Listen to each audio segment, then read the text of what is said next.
विपक्षी एकता की स्क्रिप्ट कैसे लिखी गई? दरअसल ये स्क्रिप्ट लगभग 2 फेज में तैयार हुई है। इसे तैयार करने में कुछ नेताओं ने पर्दे के पीछे से भूमिका निभाई तो कुछ सीधे सामने आकर। फेज 1 क्या था? लालू संग मिलकर नीतीश ने पहले तो बेसिक स्ट्रक्चर तैयार किया। जुलाई 2022 में राष्ट्रपति चुनाव के तुरंत बाद नीतीश कुमार ने बीजेपी से गठबंधन तोड़ने का ऐलान कर दिया। नीतीश कुमार पटना राजभवन से इस्तीफा देकर सीधे लालू यादव के घर पहुंचे। वहां पर पहले से आरजेडी, कांग्रेस और माले के विधायक थे। नीतीश ने इसी मीटिंग में विपक्षी एकता बनाकर पूरे देश और बिहार में बीजेपी को सत्ता से हटाने की बात कही। महागठबंधन की सरकार बनने के बाद नीतीश कुमार लालू यादव से मिले, जहां पर देश में विपक्षी एकता बनाने की स्क्रिप्ट तैयार हुई। इसी बीच नीतीश को ओम प्रकाश चौटाला, सीताराम येचुरी और के चंद्रशेखर राव का फोन आया। 31 अगस्त को राव पटना आकर नीतीश कुमार से मिले। राव ने पहले से ही विपक्षी एकता की मुहिम छेड़ रखी थी और नीतीश पहले ही कई नेताओं से मिल चुके थे। शुरुआत में नीतीश 15 दलों को साथ कर 500 सीटों पर बीजेपी से सीधा मुकाबला करने की रणनीति तैयार कर रहे थे, लेकिन कांग्रेस ने नीतीश के मिशन को भाव नहीं दिया। इसकी 2 वजह थी। पहली, कांग्रेस ने नया अध्यक्ष चुना था और दूसरी, नीतीश 2015 में इसी तरह का प्रयोग कर चुके थे। हालांकि लालू यादव और नीतीश कुमार से सोनिया गांधी मिलने को तैयार हो गई, लेकिन इस मुलाकात की कोई भी तस्वीर मीडिया में नहीं आई, जिसके बाद इस मिशन के फ्लॉप होने की अटकलें लगाई जाने लगी थी। पहले आई लव यू कौन बोले पर पेच फंसा हुआ था। अक्टूबर में मल्लिकार्जुन खड़गे कांग्रेस के अध्यक्ष बन गए, लेकिन इस मुहिम को गति नहीं मिली। इसके बाद फरवरी में माले के साथ मीटिंग में नीतीश कुमार ने मंच से ही कांग्रेस के सलमान खुर्शीद को इस पर पहल करने की बात कही थी।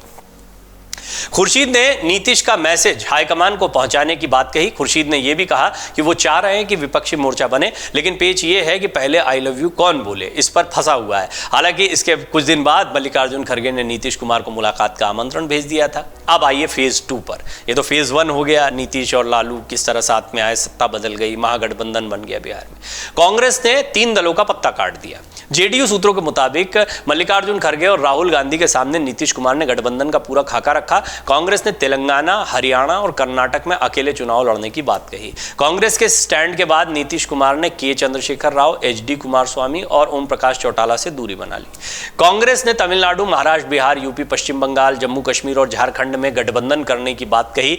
दोनों पक्षों में सहमति बन जाने के बाद राहुल गांधी ने नीतीश कुमार से आगे बढ़ने के लिए कहा। इसी मीटिंग में कांग्रेस ने त्याग की बात भी कही। राहुल से आश्वासन मिलने के बाद नीतीश अपने अभियान पर निकल गए। अब कैसे फिर जुटे 26 दल? 2 पॉइंट्स में समझ लीजिए।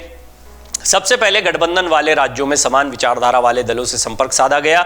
उन पार्टियों से बात शुरू की गई जो पहले कभी कांग्रेस के साथ गठबंधन कर सरकार में रह चुकी हैं। इनमें सीपीएम, सपा, तृणमूल और पीडीपी जैसी पार्टियां प्रमुख हैं। नीतीश कुमार सभी नेताओं से मिलने के बाद मई में कांग्रेस अध्यक्ष मल्लिकार्जुन खड़गे से मिले। इस मुलाकात में विपक्षी एकता के शक्ति प्रदर्शन पर बात हुई, जिसके बाद नीतीश कुमार पटना लौट आए। जून में 18 दलों को नीतीश कुमार और लालू यादव की ओर से आमंत्रण भेजा गया। पटना में मीटिंग का तर्क ममता बनर्जी और अखिलेश यादव ने दिया। दोनों नेताओं का कहना था कि दिल्ली में जो मीटिंग होती है वो अपने मिशन तक नहीं पहुंच पाती है। पटना जेपी आंदोलन की भूमि और वहां से लोकतंत्र बचाने का संदेश दिया गया। दूसरा बिंदु, पटना की मीटिंग में अगली बैठक शिमला में रखने का प्रस्ताव रखा गया, लेकिन मौसम की वजह से इसे बेंगलुरु स्थानांतरित कर दिया गया।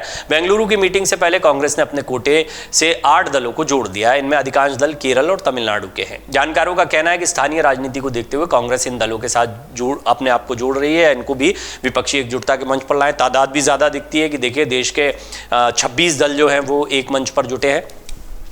केरल में लेफ्ट सत्ता में है, जबकि तमिलनाडु में डीएमके, कांग्रेस दोनों जगहों पर छोटी पार्टियों को जोड़कर अधिक सीट पाने की कोशिश कर रही है।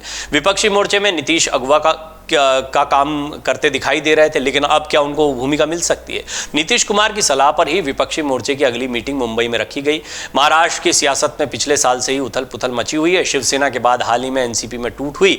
विपक्षी पार्टियां वहां मीटिंग कर मनोवैज्ञानिक बढ़त लेने की फिराक में है। विपक्षी मोर्चे में सपा, तृणमूल जैसे दलों को जोड़ने में नीतीश कुमार का अहम रोल है। आम आदमी पार्टी भी मैं इसमें जोड़ना चाहूंगा। माना जा रहा है कि नीतीश कुमार को विपक्षी मोर्चे में संयोजक का पद मिल सकता है, लेकिन बेंगलुरु में इस पर सुनवाई नहीं हुई या इस पर कोई बात नहीं हुई, ये उनकी नाराजगी की वजह हो सकती है। बेंगलुरु में कांग्रेस अध्यक्ष खड़गे ने कहा कि मुंबई की बैठक में नाम तय हो जाएगा, यानी नीतीश के नाम की घोषणा मुंबई की बैठक में हो सकती है और इस तरह उनको मनाया जा सकता है। प्रधानमंत्री पद को लेकर भी बैठक में चर्चा हुई है। रिपोर्ट्स के मुताबिक नीतीश कुमार ने चुनाव के बाद इसे तय करने की बात कही है। कांग्रेस ने पीएम पद से अपना दावा वापस ले लिया है। अमर उजाला अब आपके टीवी पर भी। अपने स्मार्ट टीवी पर यूट्यूब पर सर्च करें अमर उजाला, चैनल सब्सक्राइब करें और देखें ताजा खबरें, वो भी HD क्वालिटी में। और हाँ, बेल आइकन दबाना ना भूलें ताकि हर खबर हो आपके घर। अमर उजाला, निष्पक्ष, निर्भीक, निरंतर।